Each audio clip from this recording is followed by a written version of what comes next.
1981년 10월 15일 인도 출신의 세계적인 지휘자 주빈 메타가 이끌고 있는 이스라엘 필하모닉 오케스트라 연주가 끝나고 앵콜이 시작되기 직전 주빈 메타는 관객들에게 머리를 숙입니다.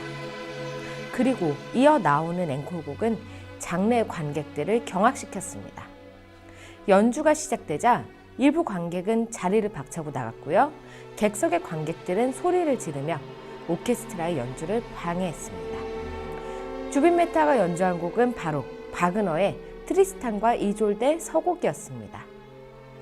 이스라엘 사람들에게 학살에 관한 기억을 불러일으키는, 그래서 사실상 이스라엘에서 금지되었던 음악이자 오늘날에도 콘서트홀에서 연주되면 유태인 관객들이 자리를 박차고 나오는 음악의 작곡가, 바로 지난 시간에 북유럽 신화를 이야기하면서 소개해드렸던 작곡가 바그너입니다.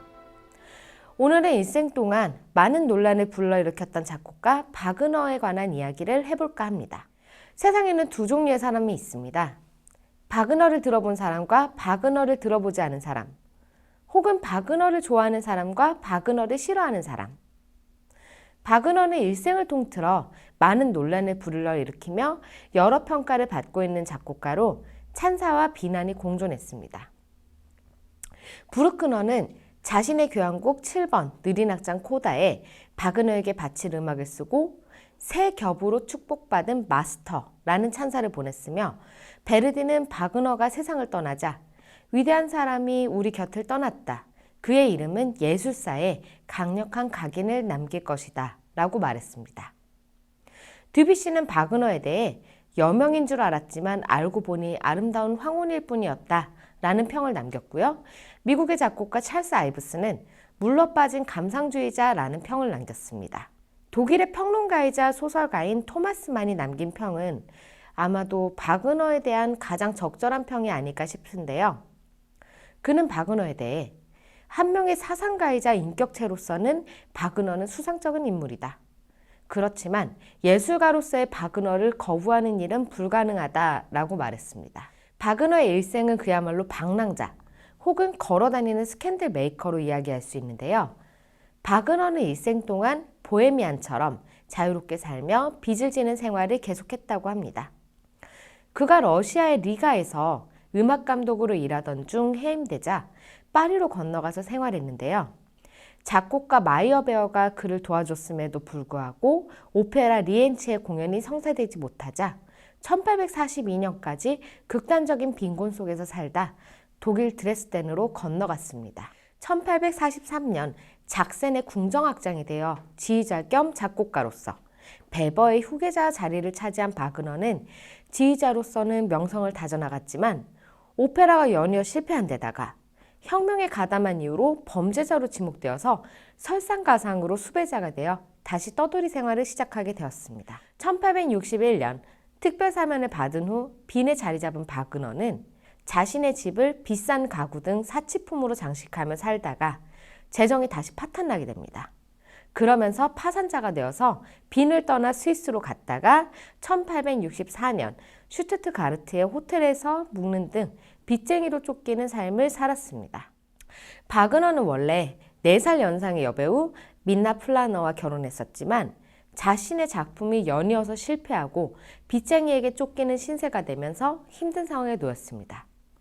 그 시기에 자신의 친구이자 최초의 직업적 지휘자로 기록된 한스 폰 빌로의 아내이자 당대 최고의 피아니스트이자 작곡가인 리스트의 딸 코지마 빌로와 사랑에 빠지게 됩니다. 수많은 사람들이 만류했지만 그들의 사랑을 말릴 수 있는 사람들은 아무도 없었습니다. 결국 코지마는 이졸데와 에바라는 두 딸과 아들 지크프리트를 낳으며 한스 폰 빌로와 이혼하고 바그너와 결혼해 바그너의 뮤즈로서 바그너가 사망한 이후 바이로이트를 바그너의 성지로 만드는 결정적인 역할을 했습니다. 바그너는 그녀를 위해 곡을 작곡해서 1870년 크리스마스의 아침에 그녀에게 선물합니다. 그 곡이 바로 바그너의 작품 중 가장 사랑스럽고 평화롭다는 평을 받는 지크프리트 목가입니다.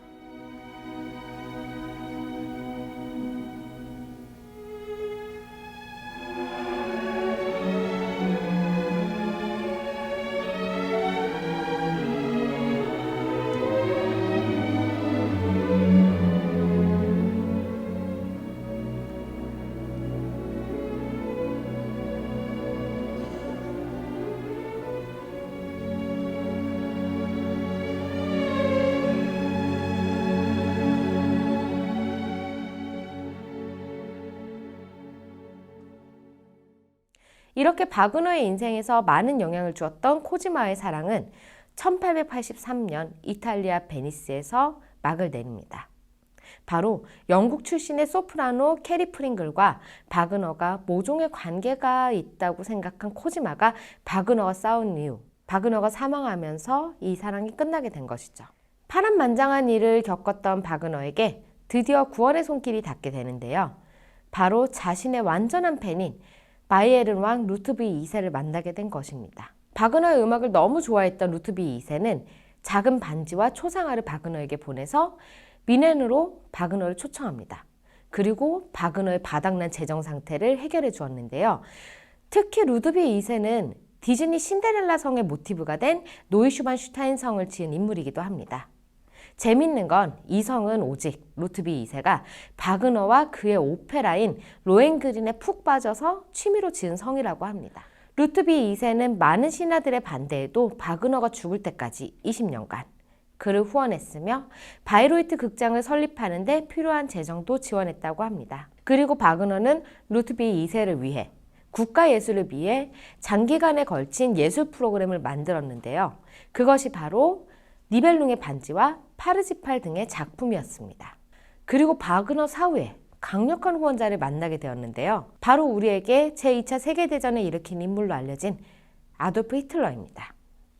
히틀러는 소년 시절에 오페라 로헨그린을 관람하고 난 뒤 주인공 로헨그린을 자기 자신과 동일시할 정도로 바그너의 음악에 푹 빠졌습니다. 그리고 히틀러가 제3제국을 설립하면서 가장 중요하게 강조했던 것이 바로 아리아인의 육체와 정신이었는데요. 이는 프로파간다, 즉 선전예술로서 제3제국에서 중요하게 사용되었습니다. 히틀러는 바그너의 음악에는 독일인의 자긍심을 고취시키는 것이 있다고 생각했고요. 독일인을 하나로 뭉치게 하고 게르만 우월주의를 세뇌하고자 바그너 음악을 이용했습니다. 사실 이 시기에 많은 음악가들의 음악이 의도와 상관없이 제3제국의 선전에 사용되었지만 바그너만큼 히틀러의 자아를 대변하는 인물이 없을 정도였습니다. 그렇게 히틀러에게 바그너는 자신의 우상이자 스승으로 여겨질 정도로 신성시되었지만 반대로 독일에서 박해받고 끝내는 가스실에서 생을 마감했던 수많은 유태인들에게는 그곳에서 울려 퍼졌던 음악의 작곡가로 자신들에게 트라우마를 안기는 끔찍한 인물로 기억되고 있습니다. 타노이즈 산막에 등장하는 순례자의 합창을 잠시 감상해보고 이야기를 계속하겠습니다.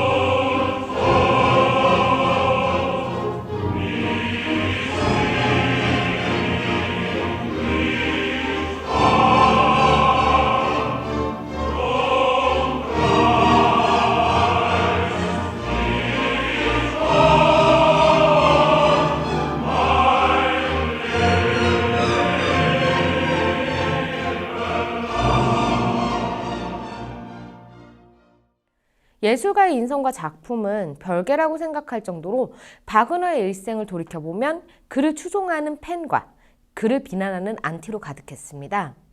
어릴 적 바그너의 음악을 접했고 그렇게 되면서 바그너를 동경했던 니체는 24살 때 바그너를 만나게 되었습니다. 그들의 만남은 쇼펜하우어 철학이라는 공통점을 가지게 되면서 인연이 깊어졌는데요. 니체는 쇼펜하우어의 철학에 깊은 이해를 가진 철학자였고 바그너는 쇼펜하우어 철학에 빠져 있으면서 그 철학을 음악에 반영했기 때문입니다. 니체에게 있어 바그너는 아이돌과 팬의 관계처럼 위대한 음악가이자 동경의 대상이었습니다. 니체는 자신의 저서 비극의 탄생을 통해 예술 본연의 정신을 살리고 있는 작곡가로 바그너를 지목했고요.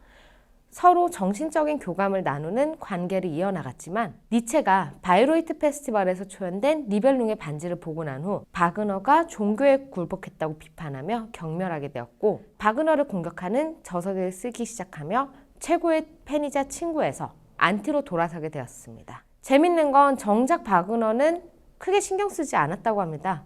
워낙 적이 많았던 인물이었기 때문에 니체와의 관계도 그러면 그럴 수 있지 하고 넘겼던 것 같습니다. 그리고 니체는 1889년 작곡가 리하르트 바그너에 대해 썼던 글들을 모아 니체 대 바그너라는 에세이집을 출판합니다. 이 에세이에서 니체는 바그너의 음악은 동경하지만 그의 종교적인 편견에 대해서는 큰 실망을 했다라고 얘기하면서 그의 여러 가지 면들을 비판하고 있습니다. 바그너가 일생에 있어 가장 비판받는 부분 중 하나는 바로 유태인에 대한 걷잡을 수 없는 분노와 인종차별입니다. 바그너가 가난했던 시절 빚쟁이에게 쫓기면서 동시에 부유한 유태인들을 미워했다는 기록은 심심치 않게 발견할 수 있습니다. 바그너는 유대인 작곡가 마이어베어의 팬이었고 그를 자신의 영웅으로 삼았지만 계속되는 실패에 꿈이 박살났다고 생각한 바그너는 마이어베어에 대한 실망과 비난 그리고 프랑스 전체에 대한 증오로 가득 차게 되면서 반유태주의, 반프랑스주의 세계관으로 가치관이 변하게 되었습니다. 게다가 독일 베를린에서는 멘데스존의 음악적 영향이 컸기 때문에 베를린에서 자신의 오페라 리엔치가 수많은 호평을 받게 되자 유대인과 유대 문화에 대해서 신랄하게 비판하기도 했으며 이러한 바그너의 반유대주의는 로헨그린, 마이스터징어, 지크프리트 등의 작품에서 그대로 드러납니다. 재미있는 점은 한 쌍의 커플이 탄생하는 곳에서 바그너의 음악과 바그너가 그렇게나 싫어했던 유태인 작곡가 멘데스존의 음악이 울려 퍼진다는 것인데요. 바로 결혼식장에서 들을 수 있는 클래식 음악인 결혼 행진곡입니다. 신부가 입장할 때와 결혼이 끝나고 행진할 때 연주되는 이 곡들은 각각 희극과 비극으로 끝나는 굉장히 아이러니한 상황을 가진 곡들입니다. 멘데스존이 작곡한 결혼행진곡은 한 쌍의 커플이 축복을 받으며 퇴장할 때 나오는 곡이기도 한데요. 17살의 멘데스존이 셰익스피어의 한여름밤의 꿈을 읽고 감명을 받아 서곡을 쓰고 다시 관현악곡으로 편곡해서 1826년에 작곡한 곡으로 1843년 프로이센의 왕 프레드리히 빌헬름 4세의 의뢰로 연극 상연을 위한 음악으로 이미 완성된 서곡과 함께 12곡을 새로 작곡해서 상수시 궁전에서 초연하였습니다. 제3악 후에 연주되는 세도막 형식의 행진곡인 이 곡은 트럼펫의 연주로 시작되어 행진곡풍으로 힘차게 이어지며 앞날을 축복하는 듯한 곡입니다.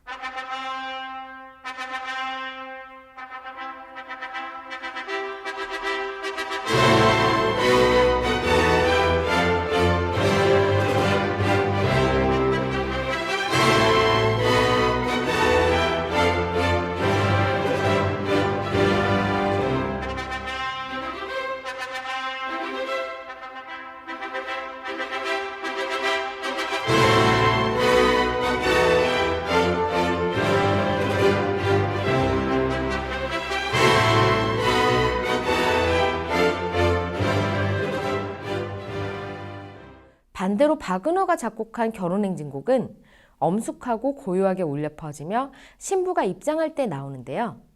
원래 이 곡은 바그너가 자신의 오페라의 무직 드라마, 음악극이라는 호칭을 붙인 첫 작품인 3막의 오페라 로헨그린 3막에서 왕녀 엘자와 기사 로헨그린의 결혼식 장면에 삽입된 혼례의 합창입니다. 로헨그린은 왕녀 엘자의 욕심으로 자신의 정체를 알려고 하지 말라는 기사 로헨그린의 경고를 무시하고 정체를 알게 되면서 로헨그린이 떠나는 비극으로 끝납니다.